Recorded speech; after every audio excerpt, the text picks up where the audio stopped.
Nous sommes à l'ouest du Cameroun, ce pays mosaïque de plus de 200 ethnies. Il en est une qui se distingue entre toutes par son identité très forte, articulée autour d'une langue et d'une histoire commune, les Bamileke. Ici, subsiste une culture qui semble avoir traversé les siècles. Un homme sans culture est considéré comme un arbre sans racines. Il est en perte de repère moral. Il faut avoir un repère. Et nous pensons que le Bamileke a un repère qui est sa culture.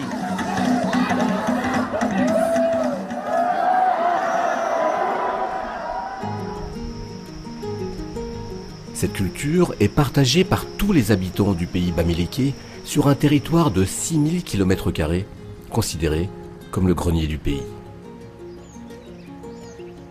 Parmi ces vallées et ces plateaux, la société est structurée en une multitude de chefferies. Par-delà les distances et leur diversité, chacun de ces micro-royaumes abrite une organisation sociale, un savoir-faire paysan, une mémoire et des traditions partagées par tous les Bamileke. Les monarques sont les gardiens et les artisans de cet héritage immatériel qui perdure depuis près d'un millénaire.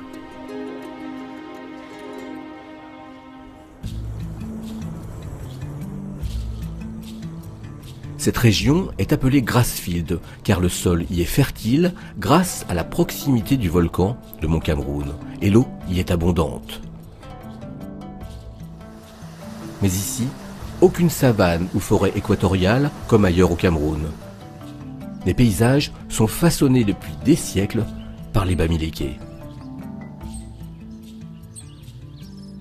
Selon l'histoire transmise oralement, leurs ancêtres se seraient établis après des décennies d'errance au XIIe siècle dans ces vallées verdoyantes qui se sont avérées être leur terre promise.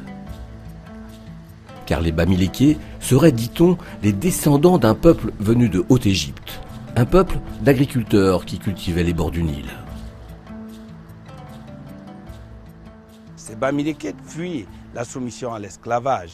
Ils traversent le Soudan, ils traversent le Tchad. On ne saura jamais pourquoi ils ne se sont pas arrêtés en route. Ils arrivent et trouvent le terroir vide, c'est une forêt.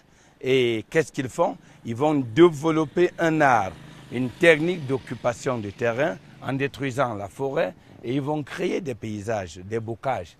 Et ainsi de suite, chacun va délimiter son territoire selon ses moyens et selon les ententes. Et les balises que constitue l'arbre appelé Ntolele, qui est une borne de chez nous, vont nous aider donc à diviser, à compartimenter le terroir.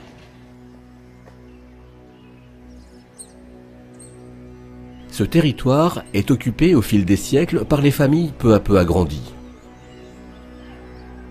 Du moins, les familles de notables, car posséder une terre en pays Bamileke est un privilège réservé au clan du roi et à ses conseillers. Mais au sein même de la famille royale, les benjamins qui en sont privés doivent quitter leur chefferie pour aller conquérir d'autres vallées.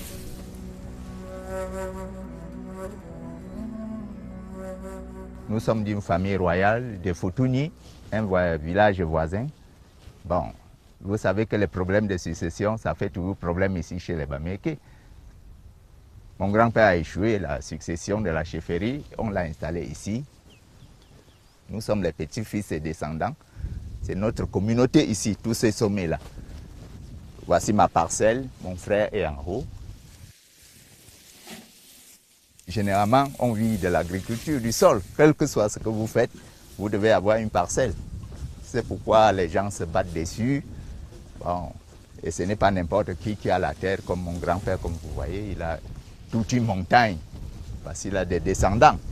On a une grande communauté. Bon, c'est pour ça. Donc, avoir même la concession de quelqu'un, ça se le distingue déjà. Il n'a même pas à parler. Dans la chefferie de Foto, comme dans les 150 royaumes qui quadrillent aujourd'hui le pays Bamileke, Le paysage est le reflet de cette hiérarchie sociale. Les moins fortunés résident au creux des vallées, tandis que les classes supérieures s'arrogent les terres du haut, à proximité de leur monarque. Monarque qui, comme il se doit, domine son territoire depuis le sommet d'une colline. Le palais de Photo est à l'image de toutes les résidences royales bamilékées. On y accède par une porte cochère ornée de pyramides qui symboliseraient les légendaires racines égyptiennes. Et au-dessus, 7 ou 9 cônes selon le nombre de notables qui conseillent le roi.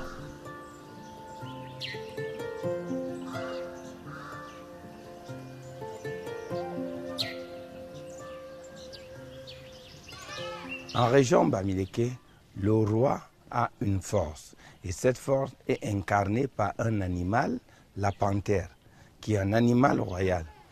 L'homme, avec cette force, pouvait s'incarner à l'intérieur de cet animal, passant ainsi de la forme anthropomorphique à la forme zoomorphique.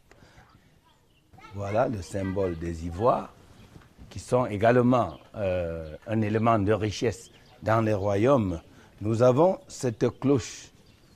C'est la cloche à laiton, double gond. Elle aide au rassemblement des peuples. Elle annonce l'arrivée du roi selon la façon de la jouer. Sa Majesté Momo Sofak Guy Ier est considéré comme tous les rois baméliqués et comme son père, dont il a hérité du titre, comme une personne sacrée de droit divin.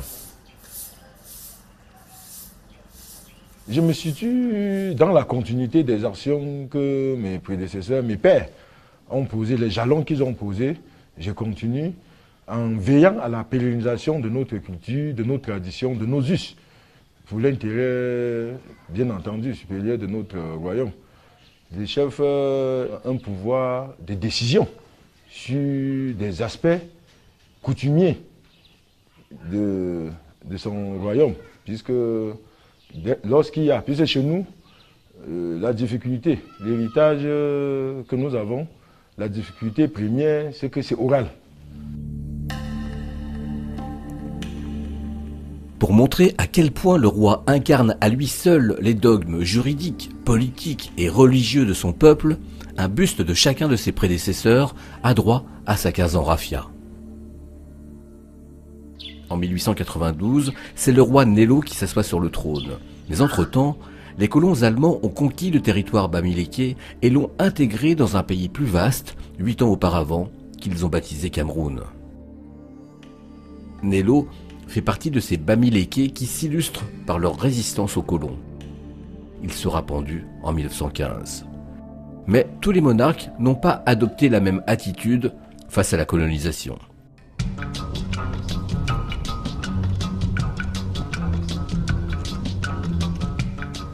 À 120 km de là, Foumban est le chef-lieu d'un autre royaume et le théâtre d'une autre histoire. Le sultan Ibrahim Nioya, lui, pactise avec les Allemands pour protéger son peuple, les Bamouns, qui ont des origines communes avec l'ethnie bamiléké. Nioya devient l'interlocuteur privilégié du chef des colons. Cette alliance va transformer la culture des Bamouns qui s'ouvre à un savoir-faire venu d'Europe.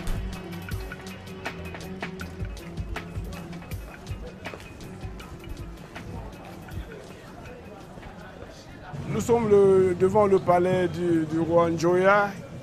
Et là derrière, vous avez le trône du roi Ibrahim Bobo Njoya qui vient de sortir. En 1908, Njoya a eu à faire un voyage pour aller visiter le gouverneur germanique qui était son ami. Et quand il est arrivé là-bas, il a trouvé que ce gouverneur était dans un somptueux palais. Le sultan, admiratif, décide de s'arroger un monument aussi imposant dont il dessine lui-même les plans. Entre-temps, la Première Guerre mondiale éclate. Les Anglais et les Français viennent déloger les Allemands du Cameroun en 1916. Mais cela n'empêche pas le roi Nioya de faire surgir de terre, un an plus tard, son propre château bavarois en pleine Afrique centrale.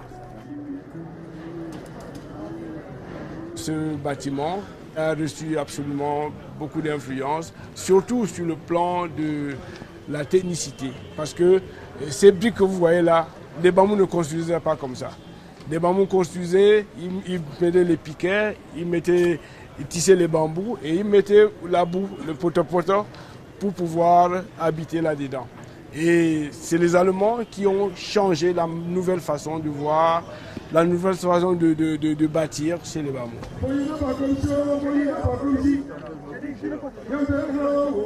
Le roi Mombo Noya, qui occupe le palais conçu par son grand-père, est aujourd'hui dans ses petits souliers.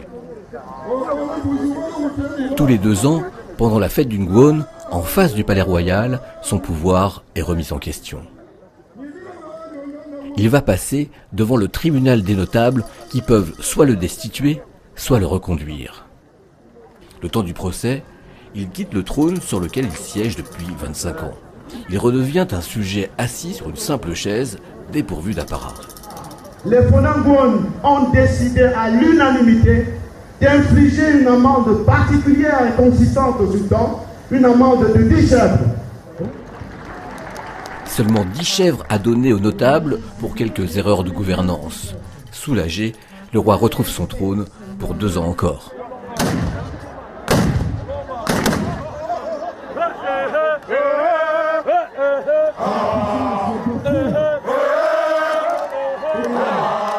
Pour ce moment essentiel qui consacre la culture bamiléké, toutes les chefferies sont venues en délégation.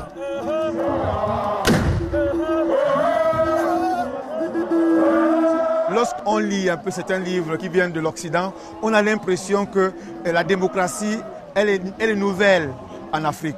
Mais à travers le Ngwon qu'on célèbre ici, on se rend bien compte que les peuples africains sont démocrates depuis les temps anciens.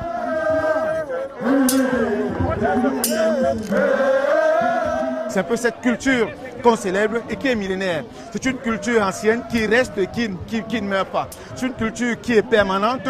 Lorsque vous rentrez 20 ans, 30 ans, 100 ans en arrière, vous revenez aujourd'hui, vous voyez les mêmes éléments de cette culture. Donc c'est une culture qui reste et qui se transmet de génération en génération.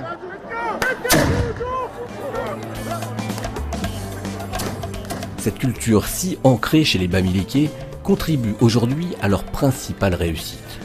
En s'appuyant sur leurs valeurs et leurs traditions, ils ont su s'intégrer au système économique moderne du Cameroun. Ils continuent de développer une fraternité très forte et de maintenir des liens de solidarité solides, que ce soit au sein du pays ou parmi la diaspora aux États-Unis comme en Europe. Parce qu'ils savent qu'ils partagent un trésor, cet attachement aux hauts plateaux de l'Ouest sur lesquels s'est construite leur histoire commune.